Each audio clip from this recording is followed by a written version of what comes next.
সুপ্রিয় দর্শক, আসসালামু আলাইকুম। আপনাদের সবাইকে স্বাগত জানাচ্ছি এখনকার আলোচনায়। আপনাদের সঙ্গে আছি আমি সিরাজুল ইসলাম। দর্শক, দুটো গুরুত্বপূর্ণ বিষয় নিয়ে আলোচনা করব। একটা হচ্ছে মার্কিন প্রেসিডেন্ট ডোনাল্ড ট্রাম্পের অংশগ্রহণে যে নৈশভোজ হওয়ার কথা ছিল গত রাতে, তাতে গোলাগুলির ঘটনা ঘটেছে। এই প্রসঙ্গে বেশ কিছু ডেভেলপমেন্ট আছে, এই ডেভেলপমেন্টগুলো আমি জানাবো। বিশেষ করে ডোনাল্ড ট্রাম্প গোলাগুলির সময় কী করেছেন, মেলানিয়া কী করেছেন, ভাইস প্রেসিডেন্ট জেডি ভ্যান্স কী করেছেন, এবং এই গোলাগুলির ঘটনার পর সংবাদ সম্মেলনে ডোনাল্ড ট্রাম্প কী বলেছেন। তিনি নাকি বলেছেন প্রেসিডেন্ট হওয়াটাই সবচেয়ে খারাপ কাজ। এরপরে আরেকটা বিষয় নিয়ে আলোচনা করব, সেটি হচ্ছে ইরানের পররাষ্ট্রমন্ত্রী আব্বাস আরাকচি। আপনারা সবাই জানেন পাকিস্তানের রাজধানী ইসলামাবাদ গিয়েছিলেন শুক্রবার রাতে। শনিবার প্রায় সন্ধ্যা পর্যন্ত তিনি ইসলামাবাদে ছিলেন। মার্কিন প্রতিনিধি দল যখন পাকিস্তানের উদ্দেশ্যে রওনা দেবে তখন তিনি পাকিস্তান থেকে ওমান চলে গেছেন। ওমানের সুলতানের সাথে তিনি বৈঠক করেছেন। এর ভিতরে কাতারের পররাষ্ট্রমন্ত্রী, সৌদি আরবের পররাষ্ট্রমন্ত্রীর সাথে কথা বলেছেন টেলিফোনে। শুধু তাই না, ফ্রান্সের পররাষ্ট্রমন্ত্রীর সাথে কথা বলেছেন। আবার ওমান থেকে ইরানের পররাষ্ট্রমন্ত্রী পাকিস্তান গেছেন এবং এখান থেকে তিনি মস্কো সফরে যাবেন। এই যে তার দৌড়াদৌড়ি, ছুটোছুটি এবং বিরাট কূটনৈতিক তৎপরতা, এই তৎপরতার আড়ালে আসলে কি হচ্ছে, কি করতে যাচ্ছে ইরান, এই বিষয় নিয়ে আমি আপনাদের সাথে বিস্তারিত আলোচনা করব। আশা করি আপনারা সঙ্গেই থাকবেন। দর্শক, আর যদি ভিডিও ভালো লাগলে লাইক, কমেন্ট, শেয়ার করবেন এবং চ্যানেলটি সাবস্ক্রাইব করে সাথেই থাকবেন। দর্শক, প্রথমেই চলে যাই ট্রাম্প প্রসঙ্গে। গত রাতে আমেরিকার রাজধানী ওয়াশিংটনের হিলটন হোটেলে হোয়াইট হাউসের করেসপন্ডেন্ট যারা, তারা একটা ডিনারের আয়োজন করেছিলেন। সেখানে মার্কিন প্রেসিডেন্ট ডোনাল্ড ট্রাম্প থেকে শুরু করে গুরুত্বপূর্ণ সব কর্মকর্তা, মন্ত্রী, মিনিস্টার ছিলেন। ফার্স্ট লেডি মেলানিয়া পর্যন্ত ছিলেন সেখানে। এখানে আমি আপনাদেরকে বলে রাখি, হোয়াইট হাউসের করেসপন্ডেন্ট হচ্ছে যে হোয়াইট হাউস, আমাদের বাংলাদেশে যেমন প্রধানমন্ত্রীর বিট আছে, বিরোধী দলের নেতার বিট আছে, সংসদ বিট আছে, অর্থনীতির বিট আছে, বিএনপি বিট, জামাত বিট, আওয়ামী লীগ বিট, একসময় ছিল জাতীয় পার্টি, বাম দলগুলো, ইসলামী দলগুলো, এরকম বিট থাকে, অর্থনৈতিক বিট থাকে, বা পরিবেশ, বিভিন্ন রকমের বিট থাকে। তা হোয়াইট হাউস একটা বিট। এই হোয়াইট হাউসের বিটের যে সমস্ত সাংবাদিক, অর্থাৎ সেখানে যারা রিপোর্টার হিসেবে কাজ করে,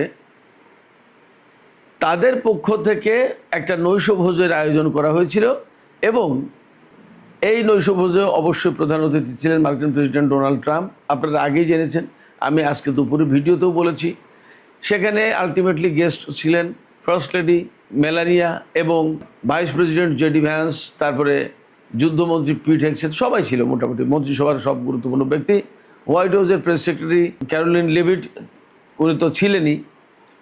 তো এইখানে যে সমস্ত ঘটনা ঘটেছে, আমি তো দুপুর ভিডিওতে বলেছি যে ইরানের সাথে এই ঘটনার কোনো সম্পর্ক আছে কিনা, অর্থাৎ ইরান যুদ্ধের সাথে আমেরিকার ব্যাপারে কোনো প্রতিশোধ বা এরকম কোনো কিছু আছে কিনা, আমি তো কম বেশি ইঙ্গিত দিয়েছি। এখন যে সমস্ত কথাবার্তা শোনা গেল বা ভিডিও দেখা যাচ্ছে, যা পাওয়া গেছে, তাতে সেই জায়গার বা ওই সময়কার সিনারিও কিছু আমি আপনাদেরকে বলি। যখন গোলাগুলি শুরু হয় তখন ডোনাল্ড ট্রাম্প, তার ডান পাশে তার স্ত্রী মেলানিয়া ফার্স্ট লেডি, এবং তার বাম পাশে আরেকজন লেডি ছিলেন, একজন মহিলা। তিনি হয়তো মার্কিন মন্ত্রিসভার কোনো সদস্য বা গুরুত্বপূর্ণ কোনো কর্মকর্তা। এছাড়া আরও লোকজন ছিলেন। ডোনাল্ড ট্রাম্প যে টেবিলে ছিলেন সেই টেবিলের কথা বলছি। তো খোশ গল্পে মতো এমন সময় গোলাগুলি শুরু হলো। গোলাগুলি শুরুর পরেই ডোনাল্ড ট্রাম্পকে বিস্মিত এবং ভীত হতে দেখা যায়, এবং ওনার পাশে যে মহিলা ছিল মেলানিয়া খানিকটা ভয়ার্ত হয়ে পড়েন, এবং ওই ভদ্র মহিলা বিশেষভাবে ভয়ার্ত হয়ে পড়েন।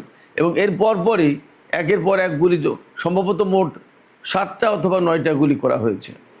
তো যখন গোলাগুলি শুরু হয়েছে এবং ক্রমে বাড়ছে, তখন ডোনাল্ড ট্রাম্পের বডিগার্ড, যারা নিরাপত্তারক্ষী, তারা সব ছুটে এসেছে এবং তাকে সেভ করার চেষ্টা করেছে। এটা স্বাভাবিক ব্যাপার। ডোনাল্ড ট্রাম্পকে নিয়ে দৌড়াদৌড়ি, হুড়োহুড়ি করে তাকে সরানোর চেষ্টা করেছে। বিকজ ওই জায়গায় যখন এইরকম একটা গোলাগুলি, এবং ইরানের বিরুদ্ধে যেহেতু আমেরিকা যুদ্ধ করছে, এবং সরাসরি ডোনাল্ড ট্রাম্পের একমাত্র একগুঁয়েমির কারণে এই যুদ্ধ হয়েছে বা হচ্ছে, সেক্ষেত্রে ডোনাল্ড ট্রাম্প আলটিমেটলি লক্ষ্যবস্তু হতে পারেন। এইটা মার্কিন নিরাপত্তা রক্ষীদের ধারণা ছিল, সেই জন্য তাকে খুব দ্রুত ওই জায়গা থেকে সরানোর চেষ্টা করেছেন। কিন্তু ফ্যাক্ট হচ্ছে কি, নিরাপত্তা রক্ষী যারা, তারা তো ট্রেইনড আপ, প্রশিক্ষণপ্রাপ্ত, দৌড়ঝাঁপ করতে পারে, ইয়াং মানুষ। ডোনাল্ড ট্রাম্প তো বুড়ো মানুষ। এখন তাকে নিয়ে হুড়োহুড়ি দৌড়াদৌড়ি করতে গিয়ে ডোনাল্ড ট্রাম্প গেছে পড়ে। ডোনাল্ড ট্রাম্প পড়ে যাওয়ার পরে তাকে নিয়ে আবার কোনোরকম অনেকটা মানে পাজা কোলা ধরে কোলে মানে 2-3 জন ধরে তুলে নিয়ে দৌড়। এরপরে জেডি ভ্যান্সের যে দৃশ্য দেখলাম সেটি হচ্ছে যে, জেডি ভ্যান্স তো ইয়াং মানুষ অনেকটা, কিন্তু তিনিও মানে খুব দৌড়াদৌড়ি হুড়োহুড়ি করে দৌড়াতে গিয়ে তিনিও খানিকটা পড়ে যাওয়ার মতো অবস্থা। এবং সেখানে আরও অনেক লোকজন ছিল। বেশ একটা মারাত্মক রকমের মানে ক্যাওটিক অবস্থা, খুব বিশৃঙ্খলাপূর্ণ একটা অবস্থা তৈরি হয়েছিল। এবং সেখান থেকে মোটামুটি কোনোরকম সবাই জানে বেঁচেছেন, এটা ঠিক। যদি ভিন্ন কিছু ঘটতো বা ভিন্ন কিছু ঘটতে পারতো তাহলেও তা হতে পারতো। যেভাবে হোক তারা সেফ থেকেছেন, সেফ হয়েছেন। এই গোলাগুলির ঘটনার পর মার্কিন প্রেসিডেন্ট ডোনাল্ড ট্রাম্প সংবাদ সম্মেলনে কথা বলেছেন। এবং আশ্চর্যের বিষয় যে এই সংবাদ সম্মেলনে ডোনাল্ড ট্রাম্পের স্ত্রী মেলানিও উপস্থিত ছিলেন। এটা নজিরবিহীন একটা ঘটনা। যাই হোক, এই সংবাদ সম্মেলনে উপস্থিত হয়ে ডোনাল্ড ট্রাম্প যে সমস্ত কথাবার্তা বলেছেন, আসলে আমি বেসিক্যালি ব্যক্তিগতভাবে মনে করি এটা কোনো প্রেসিডেন্ট সুলভ কথা না। একজন প্রেসিডেন্ট যার মানে প্রেসিডেন্ট হিসেবে যে দায়িত্ব পালন করবো, খুব সেন্স আছে তার, সেই রকম কথা বলে না। তিনি বলেছেন আমেরিকার প্রেসিডেন্ট হওয়াটাই বিপদের ব্যাপার, এটা না হলেই ভালো হতো, আমি হয়েই বিপদে পড়েছি, দেখছি খুব মারাত্মক অবস্থা, ইত্যাদি ইত্যাদি। তার মানে এই ঘটনায় ডোনাল্ড ট্রাম্প খুব ভয় পেয়েছেন, এটা মোটামুটিভাবে বোঝা যাচ্ছে। আর খুব বাস্তব কথা হচ্ছে, ইরানের নেতাদেরকে ডোনাল্ড ট্রাম্পের সাথে বা মার্কিন কর্মকর্তাদের সাথে যদি তুলনা করি, তাহলে বোঝা যাবে যে আমেরিকা ইসরায়েল যখন ইরানের উপরে একের পর এক হামলা চালাচ্ছে, বিমান হামলা, ক্ষেপণাস্ত্র হামলা, যা না তাই, তখনও ইরানের নেতারা, প্রেসিডেন্ট, গুরুত্বপূর্ণ মন্ত্রী মিনিস্টার, তারা রাস্তায় রাস্তায় মিছিল করছেন, সমাবেশ করছেন। এখানেই পার্থক্য ইমানের, এখানেই পার্থক্য সাহসের। ডোনাল্ড ট্রাম্প সম্ভবত এই জায়গায় সেই সাহসের পরিচয় দিতে পারলেন না এবং পারবেন না, পারার কথাও না।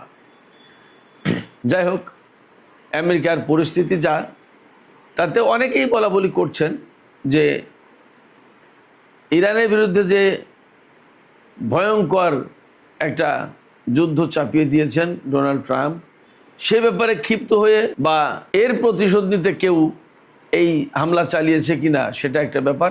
এক ব্যক্তিকে তো ধরা হয়েছে, ক্যালিফোর্নিয়ার একজন ব্যক্তি, তিনি টিচার ছিলেন, তার পেশার টিচার, 31 বছর বয়সী মানুষ। এখন দেখা যাক পরে তদন্ত কি বেরিয়ে আসে। তবে ডোনাল্ড ট্রাম্পের উপর যে মানুষ ক্ষিপ্ত, তাকে যে খুব পছন্দ করে না লোকজন, এটা মোটামুটি পরিষ্কার। সুপ্রিয় দর্শক, আমরা আমেরিকা থেকে এবার একটু ইরানের দিকে আসি। ইরানের পররাষ্ট্রমন্ত্রী আব্বাস আরাকচি, আগেই বলেছি, তিনি শুক্রবার রাতে পাকিস্তানের রাজধানী ইসলামাবাদ সফরে এসেছিলেন এবং সেখানে পাকিস্তানের কর্মকর্তাদের সাথে আলাপ আলোচনা করার পর বেশ লম্বা সময় আলোচনা করেছেন। রাত থেকে পরের দিন বিকেল বা সন্ধ্যা পর্যন্ত পাকিস্তানে ছিলেন।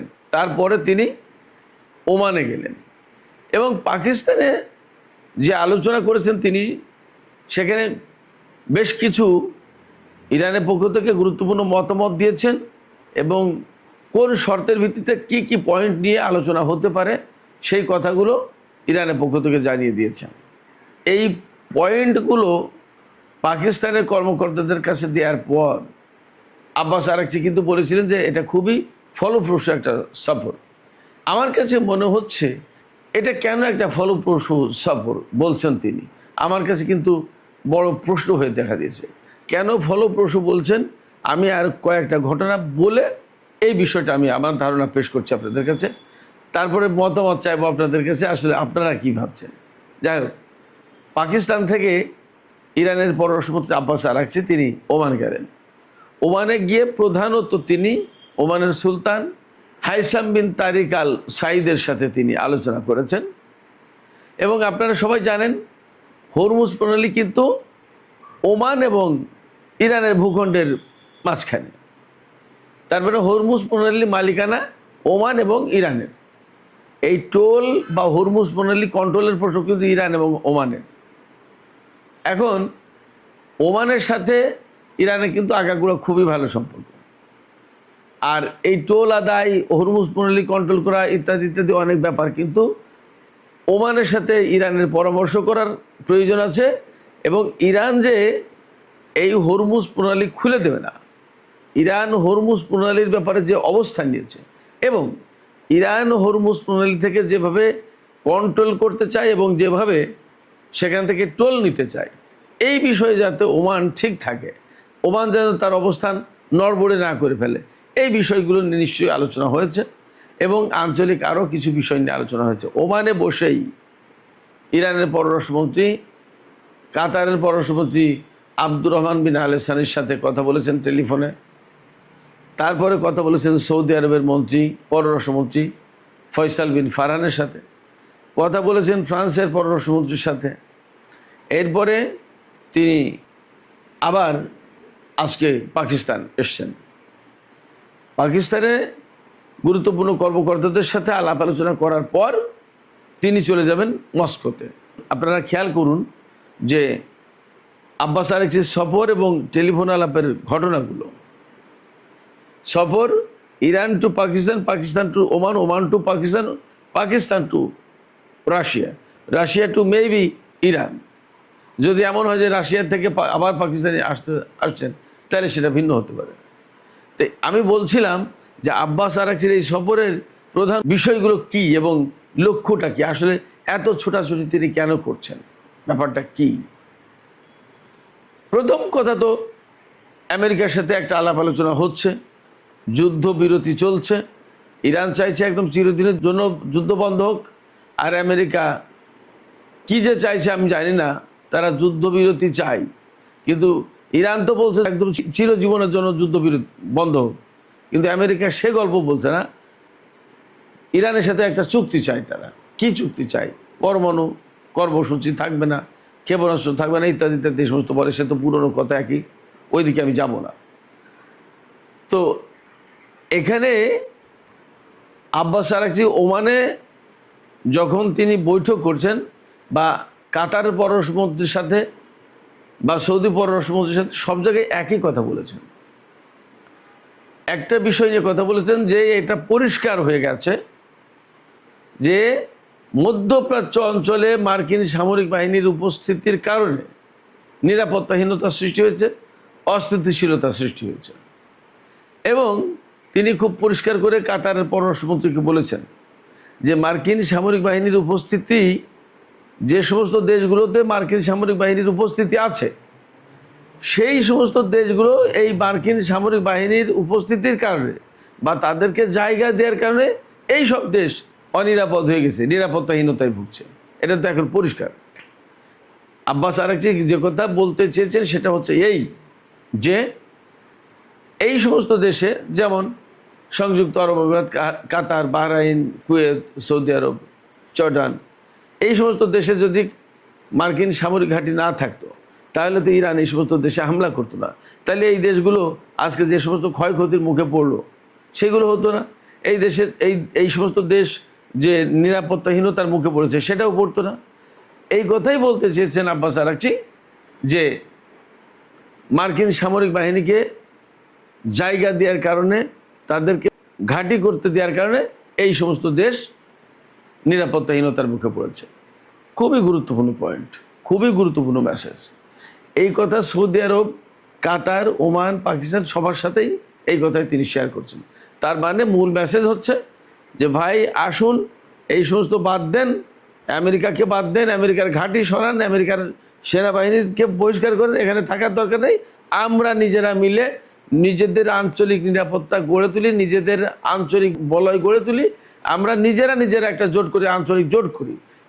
সে জোট হতে পারে উন্নয়নের জোট, সে জোট হতে পারে সামরিক জোট, সে জোট হতে পারে পারস্য উপসাগরীয় নিরাপত্তার জোট, হরমুজ প্রণালী যে বিষয়টা, এর নিরাপত্তার একটা প্রশ্ন আসতে পারে, অনেক কিছু, অর্থাৎ আঞ্চলিক একটা বিষয়। এবং পাকিস্তানে তিনি বারবার যাচ্ছেন এবং পাকিস্তানের কর্মকর্তাদের সাথে আলোচনার পরে আব্বাস আরাগচি বলছেন অত্যন্ত ফ্রুটফুল আলোচনা, ফলপ্রসূ আলোচনা। কেন? কেন ফলপ্রসূ আলোচনা? তার মানে হচ্ছে যে সম্ভবত আঞ্চলিক একটা জোট গঠন, যেটা আমেরিকাকে মাইনাস করে হতে পারে, এইরকম একটা বিষয়ে সম্ভবত সবাই ইতিবাচক সাড়া দিচ্ছে মেবি। যার কারণে আব্বাস আরাকচি, ইরানের পররাষ্ট্রমন্ত্রী, তিনি বলছেন পাকিস্তান সফর তার ফলপ্রসূ সফর। আর একটু সামান্য দূরে গেলেই তো রাশিয়ার সাথেও ইরানের যেহেতু খুবই ভালো সম্পর্ক, এবং এই সমস্ত দেশের অনেকের সাথেই এখন রাশিয়ার সম্পর্ক ভালো, সেক্ষেত্রে রাশিয়ায় যাচ্ছেন, রাশিয়াকেও ইনভলভ করে বেবি একটা আঞ্চলিক জোট গড়ে তুলতে পারে, এবং চীন তো আছেই।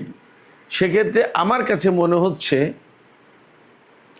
যে একসময় ইরান, রাশিয়া এবং চীন যে বলয় গড়ে উঠেছিল বা বলয়টা আছে, আমার কাছে মনে হচ্ছে এর সাথে এখন আরব দেশগুলোকে এবং পাকিস্তানকে সরাসরি ইনভলভ করার একটা চেষ্টা চলছে। যদি ইনভলভ হয় তাহলে আমেরিকার রিয়েলি পা রাখার কোনো অবস্থা থাকবে না মধ্যপ্রাচ্য অঞ্চলে, এই অঞ্চলে। জানি না কতটুকু সফল হবে, তবে ইরান ডিপ্লোমেসিতে, ইরান যেহেতু কূটনীতিতে খুবই তুখোড়, জানু, অত্যন্ত দক্ষ ইরানি কূটনীতিবিদরা আন্তর্জাতিক কূটনীতিতে, সেই কারণে আমার কাছে মনে হচ্ছে যে আঞ্চলিক একটা বড় রকমের জোট তৈরি হতে যাচ্ছে, যে জোট হয়তো 2 মাস আগে, 6 মাস আগে কেউ কল্পনাও করেনি। এই যুদ্ধ হয়তো সেই জোট গঠন করে দেওয়ার ব্যবস্থা করলো।